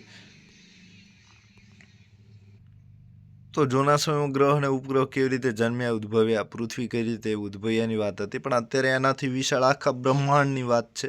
તો બ્રહ્માંડનો ઉદ્ભવ કઈ રીતે થયો એ જાણ્યું, અને બિગ બેંગ કહેવાય છે, બરાબર. તો બ્રહ્માંડના ઉદ્ભવ વિશે 20મી સદીમાં શોધો ચાલી રહી છે. આ તમે ખાસ યાદ રાખજો. હવે આ બિગ બેંગ છે એ વિસ્તરણ પામતો સિદ્ધાંત છે. આ તો ખુદ બિગ બેંગમાં હજુ વિસ્તરણ, એટલે કે ફુગામાં જેમ જેમ વધારે હવા ભરીએ એમ વિસ્તરણ પામતો રહે, મોટો થતો રહે. એમ આ બિગ બેંગ સિદ્ધાંતની જે વિચારધારા છે એ સિદ્ધાંતને વિસ્તરણ પામતા બ્રહ્માંડની વિચારધારાનો સિદ્ધાંત પણ કહે છે. તો વિસ્તરણ પામતા બ્રહ્માંડની વિચારધારાનો સિદ્ધાંત કહે છે, યાદ રાખશો. તો આ એક વિસ્તરણવાદી સિદ્ધાંત છે, એટલે કે હજુ પણ વધતો રહેશે, એમાં નવા નવા વિકાસ, નવી નવી શોધો થતી રહેશે. તો બેલ્જિયન દેશના વિદ્વાન હતા જ્યોર્જ લિમિત્રે, બરાબર, આ નામ લખેલું છે જ્યોર્જ લિમિત્રે. તો જ્યોર્જ લિમિત્રે આ બિગ બેંગનો સિદ્ધાંત આપે છે. આ નામ ખાસ યાદ રાખશો, હવે પૂછાશે. હજુ સુધી પૂછાણો નથી, પણ હવે ચાન્સ છે. ચોપડીમાં જીસીઆરટીમાં જોઈ લીધો છે, તો પરીક્ષકો પેપર કાઢવા બેસશે ત્યારે કાઢશે. તો બિગ બેંગનો સિદ્ધાંત છે અને જ્યોર્જ લિમિત્રે આપ્યો છે, જે બેલ્જિયમના છે. સાથે આ સિદ્ધાંત જે આપ્યો છે એમાં 1920માં એડવિન હબલ નામના એક ખગોળશાસ્ત્રી હતા. એમણે જાહેર કર્યું કે બ્રહ્માંડનો સતત વિસ્તાર થઈ રહ્યો છે. બ્રહ્માંડ એટલે કે આ જે બ્રહ્માંડ છે, આ તમે આકાશ, પૃથ્વી, બધા જે સમગ્ર અંગો છે એનો વિસ્તાર થઈ રહ્યો છે. સમયાંતરે આકાશગંગાઓ અવિરતપણે એકબીજાથી દૂર ખસી રહી છે. તમે જોયું કે આકાશગંગા એ દૂધિયો પટ્ટો છે, બરાબર, ઉત્તરથી દક્ષિણ આકાશમાં ચાલતો દૂધિયો પટ્ટો છે. એટલે કે આકાશ ગંગાઓ આ જે આપણને દૂધિયો પટ્ટો દેખાય છે, સતત એકબીજાથી દૂર જઈ રહી છે. અને આ રીતે આપણું જે સમગ્ર બ્રહ્માંડ છે એનો વિસ્તાર થઈ રહ્યો છે, એટલે એને વિસ્તરણનો સિદ્ધાંત પણ કહે છે. હવે બ્રહ્માંડની રચના જેનાથી થઈ તે પદાર્થો પ્રારંભે એક નાના ગોળાના સ્વરૂપમાં હતા, એક નાના ગોળા રૂપે હતા, અને એ જ સ્થાને તે સ્થિર હતા. એટલે કે બ્રહ્માંડની જે રચના થઈ એમાં એના જે રચના થઈ તે પદાર્થો બધા જ પ્રારંભે એક નાના ગોળા રૂપે હતા, બરાબર. કેવા ગોળા રૂપે હતા? નાના, એટલે કે આવા ગોળ હતા, બરાબર, નાના. તો ધીમે ધીમે અને એક જગ્યાએ સ્થિર હતા, બરાબર. સાથે એ જે નાના ગોળા રૂપે હતા એ અત્યંત સૂક્ષ્મ હતા, અને તેઓનું તાપમાન અને ઘનતા ઘણી હતા. નાના, પણ એનું તાપમાન અને ઘનતા કેવા હતા? ખૂબ હતા. નાના એટલે એટલા નાના નહીં હોય તમે ધારો છો. અબ્રહ્માંડ છે કેટલું વિશાળ છે, તો એના નાના કેટલા નાના હોય તમે વિચારી શકો. એ પૃથ્વી નાની ગણે છે બ્રહ્માંડ, પણ પૃથ્વી તમને નાની લાગે છે? નહીં. તો એ અત્યંત સૂક્ષ્મ હતા, પણ તેઓનું તાપમાન અને ઘનતા ખૂબ જ હતા, બરાબર. હવે એક વિશાળતા સમક્ષ એક મોટું ઝાડ ઊભું હોય, મોટું વિશાળ તાડનું ઝાડ, અને પછી તમે ત્યાં બીજું ઝીણું બારમાસીનો છોડ હોય, તો તમને એમ બારમાસી નાની જ લાગે, બરાબર. તો અત્યંત સૂક્ષ્મ હતા અને તેઓનું તાપમાન અને ઘનતા ખૂબ જ હતા. હવે આ ખૂબ જ નાના ગોળામાં પ્રચંડ વિસ્ફોટ થતા, વિસ્ફોટ થાય અને અંગ્રેજીમાં બેંગ કહેવાય. શું કહેવાય? બેંગ. Big bang. બિગ એટલે મોટો વિસ્ફોટ, બરાબર. આ એનું ગુજરાતી નામ, અંગ્રેજી નામ છે બિગ બેંગ, તો એનું ગુજરાતી થાય મોટો વિસ્ફોટ, બરાબર. બેંગ એટલે વિસ્ફોટ. તો પ્રચંડ વિસ્ફોટ થતાં તેઓમાં રહેલા આદિ પદાર્થોના કણા, જે કણ હતા, ઝીણા ઝીણા કણ હતા, વિસ્ફોટ થયો એટલે બધા કણ અંતરિક્ષમાં વિખેરાઈ ગયા, બરાબર. અને આ બિગ બેંગની જે ઘટના થઈ આજથી 13.7 અબજ વર્ષ પહેલાં થઈ. એ વર્ષ યાદ રાખશો. બિગ બેંગની ઘટના ક્યારે બનેલી? 13.7 અબજ વર્ષ પહેલાં થયેલી. તો આ ઘટના બની છે. આવું કોણે કહેલું? તો કે જ્યોર્જ લિમિત્રે, બરાબર, જે બેલ્જિયનના છે. પ્રચંડ વિસ્ફોટ પછી 1 સેકન્ડ કરતાં અધિક સમયમાં આદિ પદાર્થોના કણો અંતરિક્ષમાં ફેલાઈ જઈને બ્રહ્માંડમાં વિસ્તરણ પામ્યા છે. તો આ વિસ્ફોટ થયો એના પછી 1 જ સેકન્ડમાં બધા જે કણો હતા એ અંતરિક્ષમાં ફેલાઈ અને સતત હજુ પણ ફેલાતા રહે છે, એટલે કે આગળ વધતા રહે છે, મોટા થતા રહે છે. અને બ્રહ્માંડનું વિસ્તરણ આજે પણ ચાલુ છે, અને તેની ગતિ અત્યારે ધીમી છે, બરાબર. વિસ્ફોટના લીધે ગતિ વધી હતી, પણ અત્યારે કેવી છે? ધીમી છે. તો બિગ બેંગ થતાની સાથે માત્ર 3 જ મિનિટમાં એ જે પ્રથમ 3 મિનિટ હતી, પ્રથમ પરમાણુની ઉત્પત્તિ થઈ છે, બરાબર. પરમાણુ એટલે એક કણ છે નાનો, તો આ કણની ઉત્પત્તિ થઈ છે. પણ આ બ્રહ્માંડના અર્થમાં એ કણ મોટો હશે ઘણો, બરાબર. અને બિગ બેંગ થયા બાદ આશરે 3 લાખ વર્ષ દરમિયાન તાપમાન 45 ડિગ્રી કેલ્વિન સુધી નીચું આવી ગયું અને આણ્વિક પદાર્થોનું નિર્માણ થયું છે, બરાબર. તો તાપમાન જેમ જેમ ઘટ્યું એમ પદાર્થો, જેમ ગરમ વસ્તુ એમ પાણીના જેમ વરાળ બનીને ઉડી જાય, પણ એનું જેમ તાપમાન ઘટે છે એમ ઘટ બને છે, નજીક આવે છે, જાડું બને છે, એનું દબાણ વધે છે. તો તાપમાન 45 ડિગ્રી કેલ્વિન સુધી નીચું આવી ગયું છે, આ યાદ રાખજો. સૂર્યની સપાટી પર તાપમાન 6000 છે, એના કેન્દ્રમાં 1.5 કરોડ છે, એમ યાદ રાખશો, બરાબર. હવે પૃથ્વીની ઉત્ક્રાંતિ વિશે જોઈએ આપણે. પૃથ્વી કઈ રીતે જન્મી? તો આગળ આપણે નિહારિકાને ભરતી ઉત્કલ્પના જોઈ હતી, તો એમાં આ વાત આવી હતી. હવે ફરીથી જોઈએ તો પૃથ્વી આજે જે સ્વરૂપમાં જોવા મળે છે તે ભૂતકાળમાં નહોતી. અત્યારે પૃથ્વી અલગ રંગમાં છે. પૃથ્વીનું વર્તમાન સ્વરૂપ તેના ક્રમિક વિકાસના અનેક યુગો પછી પ્રાપ્ત થયું છે. એટલે કે અત્યારે જે સ્વરૂપ અત્યારે એનું રૂપ છે એમાં ઘણા વર્ષો એણે તપ કર્યું છે, એના પછી પૃથ્વીને આવું રૂપ પ્રાપ્ત થયું છે. પૃથ્વી તેના ઉદ્ભવ સમયે અતિશય તપ્ત વાયુના ગોળા સ્વરૂપે હતી. તો જ્યારે એનો ઉદ્ભવ થયો પૃથ્વીનો ત્યારે તપ્ત એટલે ધગધગતા ગરમવાળો એ વાયુનો ગોળા સ્વરૂપે હતી. અને પૃથ્વી પરનું વાતાવરણ હાઇડ્રોજન અને હિલિયમ વાયુનું બનેલું હતું. અત્યારે જેમ સૂર્યનું વાતાવરણ હાઇડ્રોજન અને હિલિયમનું બનેલું છે, એટલે કે હાઇડ્રોજનમાંથી હિલિયમમાં રૂપાંતર થાય છે, એમ આ જે વાતાવરણ હતું પૃથ્વીનું એ શરૂઆતમાં સૂર્ય જેવું જ અત્યંત તપ્ત વાયુના ગોળા સ્વરૂપે હતી. અને પરંતુ આજે પૃથ્વી જળ અને જીવ જગતથી પણ સુશોભિત એક સુંદર જીવંત ગ્રહ છે. આજે જે પૃથ્વી તમે જુઓ છો એ તપતો ગોળો, આગનો ગોળો ધીમે ધીમે 38 સેલ્સિયસ જેટલું વધે છે ખાલી, પણ આજે ત્યાં જળ છે, જીવન છે અને ઘણા બધા પ્રાણીઓ છે. એટલે કે જીવ જગતથી સુશોભિત એક સરસ મજાનો ગ્રહ છે, જીવવાલાયક ગ્રહ છે. બરાબર. શરૂઆતમાં આવો નહોતો, શરૂઆતમાં હાઇડ્રોજન હિલિયમ હતા. હવે પૃથ્વીના રૂપ પરિવર્તન માટે અનેક ઘટનાઓ અને પ્રક્રિયાઓ થઈ છે. પૃથ્વી સપાટી પર 71% વિસ્તાર ઉપર જળરાશિ પથરાયેલી છે, તેથી તેને જલીય ગ્રહ કહે છે. એટલે કે આપણે કોઈનો સફેદ રંગ હોય એકદમ સફેદ, તો એ સફેદ રંગનો છે એમ કહીએ છીએ. અને આ પૃથ્વી છે એ 71% પાણી ધરાવે છે. બરાબર. 100માંથી 71% પાણી છે, એટલે કે વિશાળ, ખૂબ ઘણું બધું પાણી છે, એટલે તેને જલીય ગ્રહ પણ કહે છે. પૃથ્વીની ચારે બાજુ વીંટળાઈને આવેલા હવાના આવરણને આપણે વાતાવરણ કહીએ છીએ. તો જે હવા છે ઉપર એને વાતાવરણ કહીએ છીએ. પછી જે જળ છે એને જલાવરણ કહે છે. જળની વિશાળ રાશિ પૃથ્વી પર આવેલી છે, એટલે કે જળનો જે જથ્થો છે બધો એને જલાવરણ કહે છે. પછી વાતાવરણમાં રહેલા ઓક્સિજન, નાઇટ્રોજન વાયુ જીવસૃષ્ટિને જીવંત રાખે છે. તો કયા વાયુ? તો કે ઓક્સિજન, નાઇટ્રોજન આપણી જીવસૃષ્ટિને જીવંત રાખે છે. તમે જાણો છો નાઇટ્રોજન 78% છે, ઓક્સિજન 20.9% જેટલું છે. પૃથ્વી સપાટીનું ઘન આવરણ જે માટીના સ્તરો કે ખડક સ્તરનું બનેલું છે તેને આપણે મૃદાવરણ કહે છે. તો હવાનું આવરણ વાતાવરણ, જળનું આવરણ જલાવરણ અને ત્રીજું આવરણ મહત્વનું છે મૃદાવરણ, એટલે કે આ જમીન છે. તો ઘન આવરણો જે માટીના સ્તરો છે, ખડક સ્તરનું બનેલું છે, એટલે આપણે જેના પર ચાલીએ છીએ એને મૃદાવરણ કહે છે. બરાબર. તો મૃદાવરણ એ છે ભૂકવચ છે, એટલે કે પૃથ્વીનું કવચ છે. બરાબર. જેમ યુદ્ધ લડવા જાય ને કોઈ કવચ પહેરીને જાય, એમ આ મૃદાવરણ છે એ આપણું કવચ છે. હવે વાતાવરણ, જલાવરણ અને મૃદાવરણ આ ત્રણેય જીવસૃષ્ટિને જીવવું હોય, એટલે કે માણસોને, પ્રાણીઓને જીવવું હોય તો ત્રણેય મહત્ત્વના છે. વાતાવરણમાંથી હવા મળે છે, જલાવરણમાંથી પાણી મળે છે અને મૃદાવરણમાંથી અનાજ, પાક બધું મળે છે. સમગ્ર જીવસૃષ્ટિને સાંકળતા ત્રણેય આવરણને જીવાવરણ કહે છે. તો તમે સમજી શકો છો પૃથ્વી જીવાવરણ કઈ રીતે બની. બરાબર. જીવનું આવરણ. તો આ 4 આવરણો યાદ રાખજો પૃથ્વી પર. બરાબર. વાતાવરણ, જલાવરણ, મૃદાવરણ અને જીવાવરણ. હવે મૃદાવરણની ઉત્ક્રાંતિ. બરાબર. જીવાવરણમાં શું આવશે? તો માણસો છે, પ્રાણીઓ છે, વનસ્પતિઓ છે, આ બધું જીવાવરણમાં આવશે. મૃદાવરણની ઉત્ક્રાંતિ. હવે આપણે જોઈએ કે મૃદાવરણ પૃથ્વીને સપાટી કઈ રીતે મળી, કવચ કઈ રીતે મળ્યું. તો મૃદાવરણ સરેરાશ 33 કિમીની જાડાઈ ધરાવે છે. બરાબર.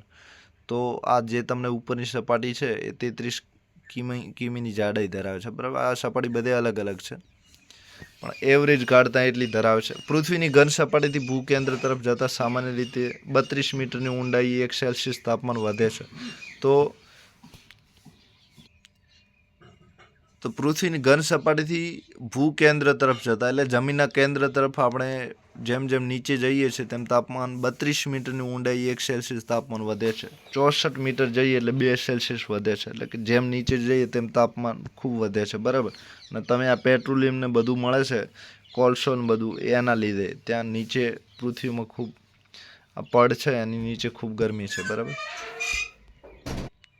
પછી પૃથ્વી સપાટી નજીકના ભાગમાં પ્રસ્તર ખડકોનું પાતળું સ્તર છે, એટલે કે આ પૃથ્વીના 3 સ્તર છે. બરાબર. તો પૃથ્વી સપાટી નજીકના ભાગમાં પ્રસ્તર ખડકોનું પાતળું સ્તર છે. તેના 2 પેટા વિભાગ છે, એટલે કે પૃથ્વીના સૌથી ઉપરનો ભાગ છે એમાં એક ભૂકવચ છે જેને શિયાલ કહેવાય છે, એટલે કે રેતી ને એલ્યુમિનિયમનું બનેલું છે અને ભૂકવચ. બરાબર. અંગ્રેજીમાં શિયાલ કહેવાય છે. પછી બીજું એના નીચે ભૂરસ છે જેને સાયમા કહેવાય છે. તો એ સિલ્ક, રેતી ને મેગ્નેશિયમનું બનેલું છે. તો મેગ્નેશિયમ એટલે આગ જેવા ખડકો. તો શિયાલ જે સ્તર છે તો ગ્રેનાઇટ ખડકોનું અને સાઈમાં સ્તર છે એ બેસાલ્ટ ખડકોનું છે, બરાબર. તો ભૂકવચ જે છે રેતી અને એલ્યુમિનિયમ વાળું એ ગ્રેનાઇટ, બરાબર. પેલું જે ઉપરનું ખડક સ્તર છે ભૂકવચ, એટલે આપણે જેના પર ચાલીએ છીએ એ ગ્રેનાઇટ ખડકોનું બનેલું છે. અને બીજું સ્તર છે એ બેસાલ્ટ ખડકોનું, બીજું બેસાલ્ટ, બરાબર. પહેલું ગ્રેનાઇટ અને બીજું બેસાલ્ટ, યાદ રાખજો. તો ભૂકવચને અંગ્રેજીમાં શિયાલ કહે છે અને ભૂરસ બીજું છે એને સાયમા કહે છે. હવે મૃદાવરણની નીચે આશરે 2880 કિમીની ઊંડાઈ સુધી મેન્ટલ કે મિશ્રાવરણ છે, બરાબર. તો મૃદાવરણ છે ત્યાંથી લઈને 2880 કિમીની ઊંડાઈ સુધી મેન્ટલ કે મિશ્રાવરણ આવેલું છે, મિશ્ર છે, બરાબર. ત્યાં એનાથી પણ ઘાટ છે, વધારે ગરમ છે અને વધારે એની જાડાઈ થતી જાય છે. તો મૃદાવરણ નીચે આશરે 2880 કિમીની ઊંડાઈ છે, તેને આપણે ભૂરસ કહીએ છીએ, બરાબર.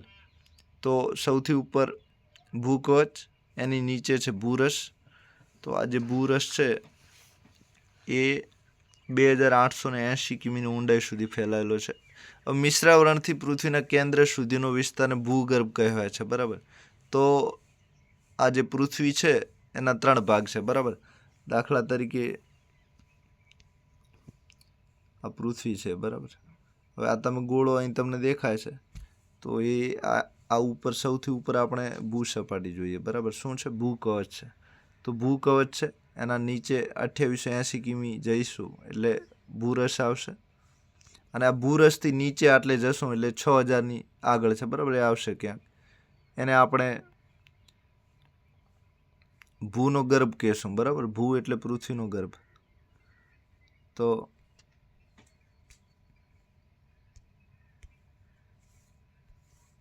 આ રીતે નીચે સુધી 3 આવરણ છે, બરાબર. તો પહેલું આવરણ છે એનું નામ તમે ભૂકવચ યાદ રાખજો, બીજું ભૂરસ છે અને ત્રીજાનું નામ છે ભૂગર્ભ, બરાબર. તો ભૂગર્ભ સૌથી નીચે છે, બરાબર. તો ભૂકવચ સૌથી ઉપર છે.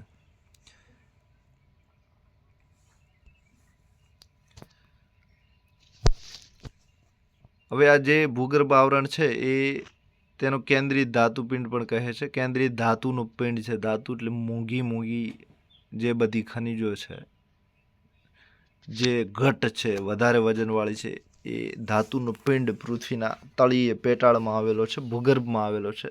તેનો વ્યાસ 6020 કિમી છે, બરાબર. તો આ જે ભૂગર્ભ છે એનો વ્યાસ 6020 કિમી છે. આ સ્તરમાં મુખ્યત્વે નિકલ અને લોખંડ આવેલા છે, બરાબર. તો આપણે તમને શિયાલ યાદ રહેશે. શિયાલ એટલે રેતી, બરાબર. રેતી ને એલ્યુમિનિયમ. પછી ભૂરસ નીચેનો ભાગ છે 2880 કિમીની ઊંડાઈ સુધીનો એ ભૂરસ છે. એમાં રેતી અને મેગ્નેશિયમ છે. એનાથી નીચેનો ભાગ છે એ ભૂગર્ભ છે.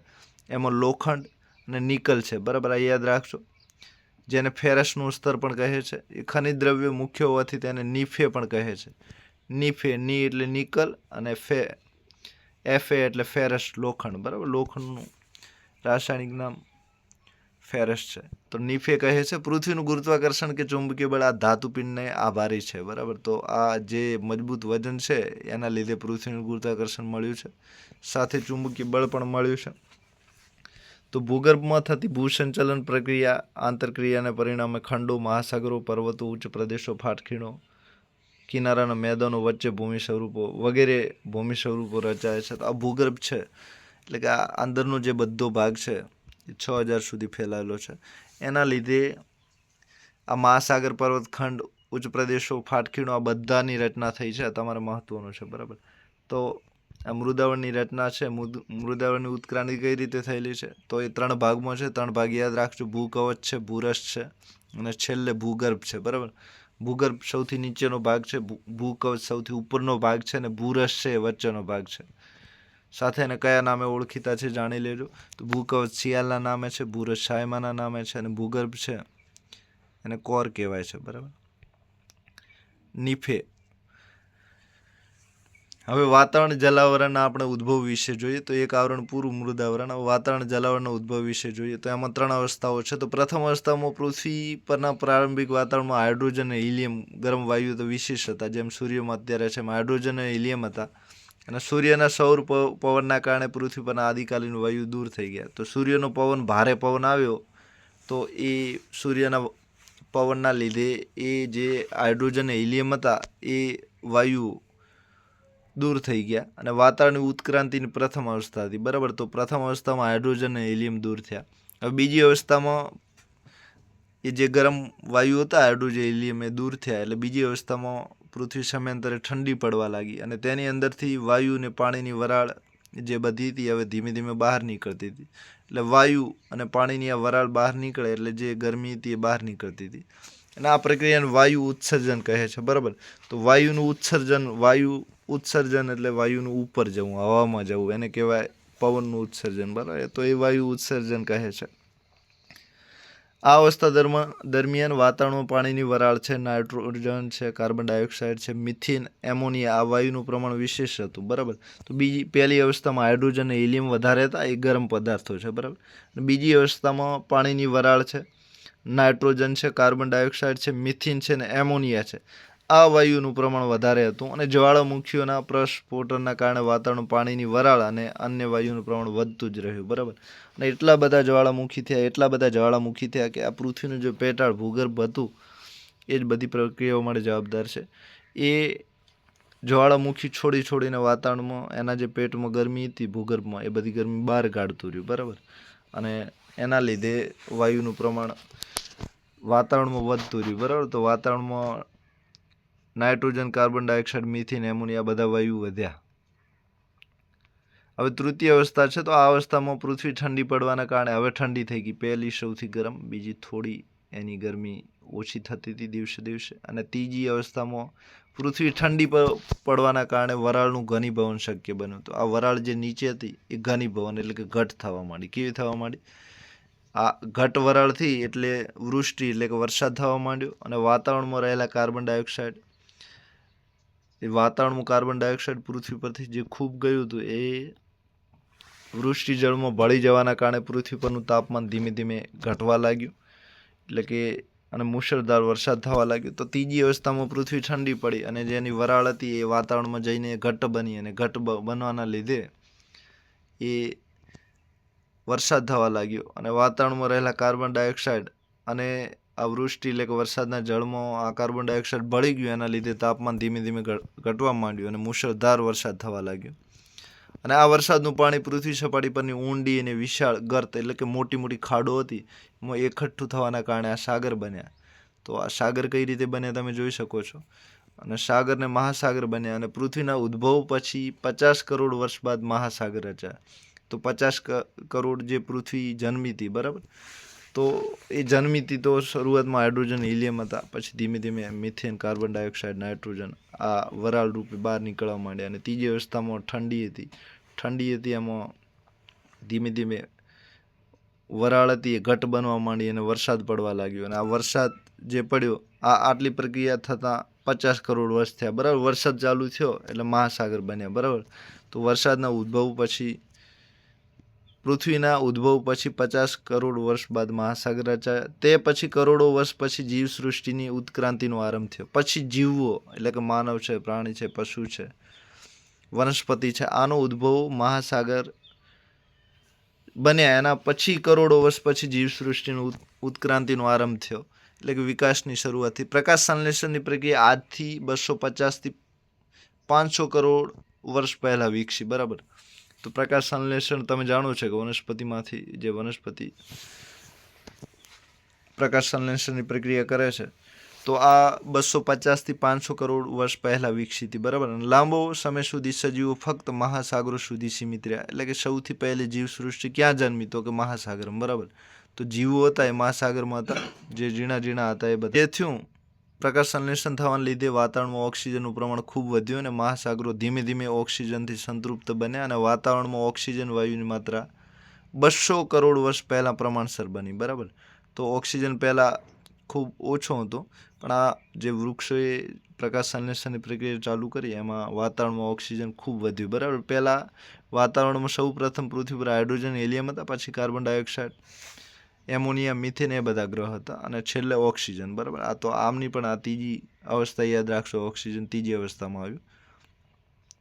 વાતાવરણ જે કામનું હતું એ બધું ત્રીજી અવસ્થામાં આવ્યું, બરાબર. તો પહેલું તો ખૂબ ગરમ હતું, બીજું થોડું ઓછું કામનું હતું, અને ત્રીજી અવસ્થામાં બધું વરસાદ ને ઓક્સિજન ને બધું ત્રીજી અવસ્થા, મહાસાગર ને સાગર અને જીવો બધું ત્રીજી અવસ્થામાં, બરાબર. અને ઓક્સિજન વાયુની માત્રા 200 કરોડ વર્ષ પહેલાં પ્રમાણસર હતી, બરાબર. હવે જીવનો ઉદ્ભવ જોઈએ તો આપણે આ ત્રણેય અવસ્થાઓ જોઈ અને જોયું કે વાતાવરણ જલાવરણ કઈ રીતે બન્યું, બરાબર. તો હવે જીવનો ઉદ્ભવ જોઈએ તો પૃથ્વી પરનું પ્રારંભિક વાતાવરણ સજીવના ઉદ્ભવ અને વિકાસ માટે પ્રતિકૂળ હતું. તો પૃથ્વીની શરૂઆતનું વાતાવરણ હતું એમાં જીવો જીવી શકે એવું હતું નહીં. તેથી જીવનો ઉદ્ભવ પૃથ્વીના ઉદ્ભવના અંતિમ ચરણમાં શક્ય બન્યો. તેથી આ બધા જે જીવો હતા એ પૃથ્વીનું અંતિમ છેલ્લું ચરણ હતું એનું પ્રગતિનું, એમાં બધા શક્ય બને છે. આધુનિક વિજ્ઞાનીઓ જીવના ઉદ્ભવને એક રાસાયણિક પ્રક્રિયા માને છે. તો આ બધા એક રાસાયણિક પ્રક્રિયા માને છે. તમે જોયું હાઇડ્રોજનમાંથી હિલિયમ, હિલિયમમાંથી મિથેન, કાર્બન, એમોનિયમ, પછી ઓક્સિજન, એટલે કે એક પ્રકારની એક રાસાયણિક પ્રક્રિયા છે.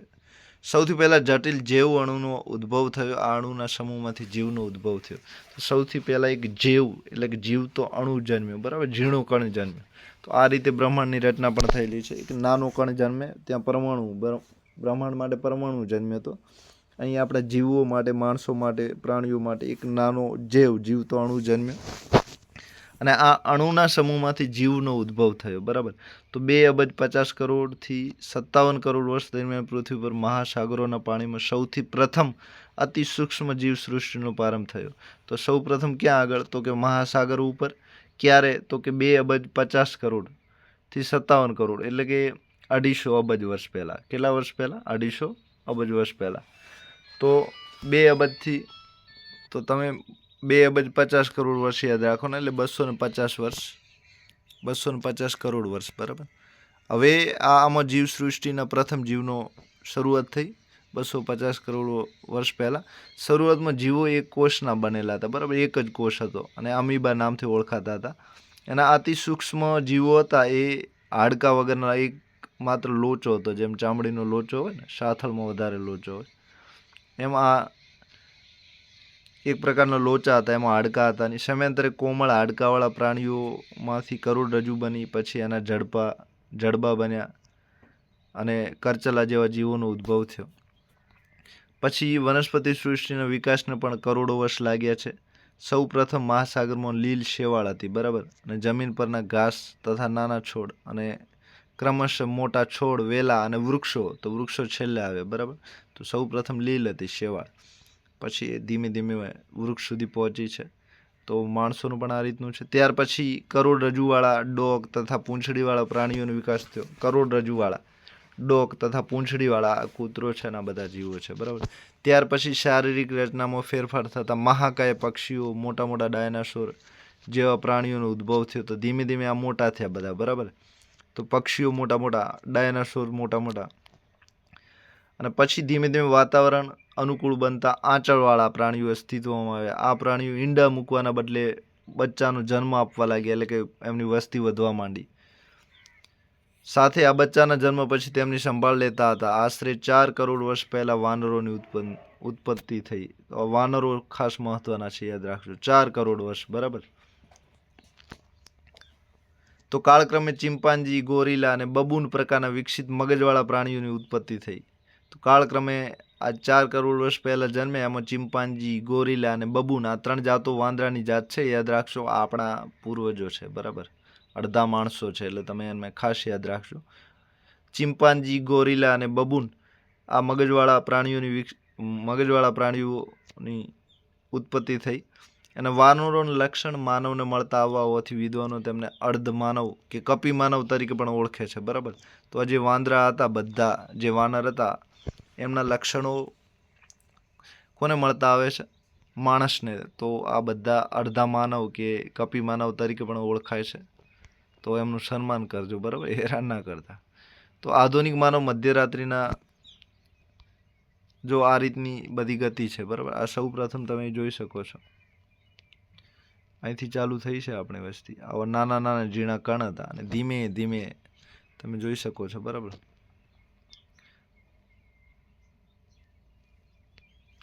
તમે ધીમે ધીમે જોઈ શકો છો આ બધી નાના કણમાંથી મહાસાગરમાં આ બધી શરૂઆત થયેલી, બરાબર. ધીમે ધીમે માછલીઓ છે, મોટી વિશાળ માછલીઓ, શેવાળમાંથી મોટા મોટા ઝાડ, પછી મોટા મોટા મગર, ડાયનાસોર, મોટા મોટા હાથી, પછી વાંદરામાંથી, બુદ્ધિશાળી વાંદરાઓમાંથી ધીમે ધીમે માનવો તરફ, અને આ રીતે તમે જીવસૃષ્ટિ જોઈ શકો છો. આના યુગ પણ તમે જોઈ શકો છો, બરાબર. તો આ જીવસૃષ્ટિ, આ જે ઘડિયાળ તમને દેખાય છે, આ અબજો વર્ષથી ચાલતી ઘડિયાળ છે. આ 24 કલાકની ઘડિયાળ નથી, અબજો વર્ષની ઘડિયાળ છે, બરાબર. તો સૌ પ્રથમ પૂરા જીવ મહાકાવ્યનો જે સમય હતો એ અબજો વર્ષ પહેલાંનો હતો. તો વનસ્પતિની ધરતી પર વિકાસ થયો, પછી કીટકો અને ઉભયજીવી જીવોનું આગમન થયું, પછી મધ્યકાળ જે હતો એમાં સરીસૃપોનો આરંભ થયો. તો સરીસૃપ યુગ જે જૂનો યુગ હતો એનો અંત થયો, અને નવા યુગ સરીસૃપોનો આરંભ થયો, બરાબર. અને છેલ્લે નવજીવ મહાકલ્પમાં હતા એમાં સસ્તન એટલે કે આંચળવાળા પ્રાણીઓનો આરંભ થયો. આંચળવાળાએ બીજા બચ્ચાને જન્મ આપ્યો. આ રીતે વસ્તી વધી, અને છેલ્લે નવજીવ મહાકલ્પમાં માનવ ઇતિહાસમાં મધ્યરાત્રિમાં એટલે કે માનવોની શરૂઆત થઈ, બરાબર. તો આ રીતે તમે જોઈ શકો છો ઘડિયાળ ફરવાનું ચાલુ કરે છે. ઓકે, થેન્ક યુ, આભાર આપ સૌનો. બાકી રહ્યું છે પૂરું કરી દઉં. તો આ પૂરા જીવ મહાકલ્પ તમે યાદ રાખશો, એમાં વનસ્પતિ અને કીટકો અને ઉભયજીવ જીવોનું આગમન થયું. પછી મધ્યજીવ મહાકલ્પ છે. આ બે યુગ તમારે ખાસ યાદ રાખવાના છે. આ ઈરા કહેવાય છે, બરાબર. તો પૂરા જીવ છે, પછી મધ્યજીવ છે, અને નવજીવ છે, બરાબર. નવજીવમાં આપણા આંચળવાળા પ્રાણીઓ આ બધાની શરૂઆત થઈ, ને માણસ આ રીતે નવજીવમાં જન્મ્યો છે. ક્યારે?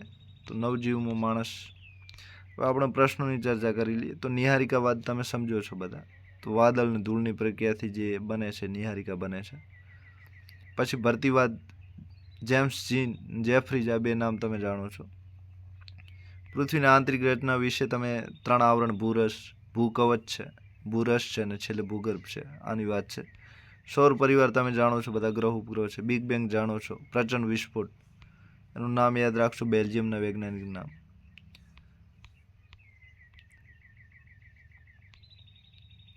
પછી ધૂમકેતુ, આકાશગંગા, પાર્થિવ ગ્રહ, આ બધા જ પ્રશ્નોના જવાબ તમને આવડશે. પાર્થિવ ગ્રહ, બુધ, શુક્ર, પૃથ્વી, મંગળ. જોવિયન ગ્રહ 4ના દૂર ગ્રહો છે. ટેરા ફાર્મિંગ તો મંગળ ગ્રહ ઉપર થાય છે.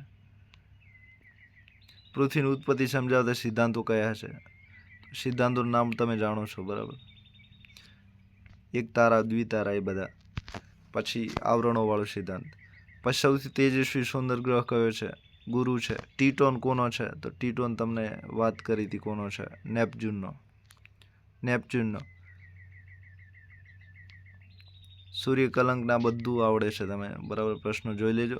કયો ગ્રહ સૌથી વધુ તેજસ્વી છે? તો બધાને જવાબ આવડતો હશે. હવે આમાં કંઈ પૂછવાનું નથી, કોમેન્ટ કરજો, બરાબર, જવાબ જાણતા હોય તો.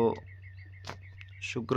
સૌર પરિવારના ઉપગ્રહોની સંખ્યા કેટલી છે? તો આ પણ બધા જાણતા હશો. કેટલી છે બોલો મિત્રો? કેટલી? 173. શનિના ઉપગ્રહ નામ શું છે? ટાઇટન અને થિમિલ. બિગ બેંગનો સિદ્ધાંત આપનાર કોણ? તો બિગ બેંગનો સિદ્ધાંત આપનાર આમાંથી કોણ હતું? લિમિત્રે, બેલ્જિયમના લિમિત્રે. નિહારિકીય વાદળ સિદ્ધાંત રજૂ કરનાર કોણ હતું? બરાબર. તો આમનું નામ યાદ કરી લેજો જે હોય તે. ઓકે, થેન્ક યુ, આપ સૌનો ખૂબ ખૂબ આભાર.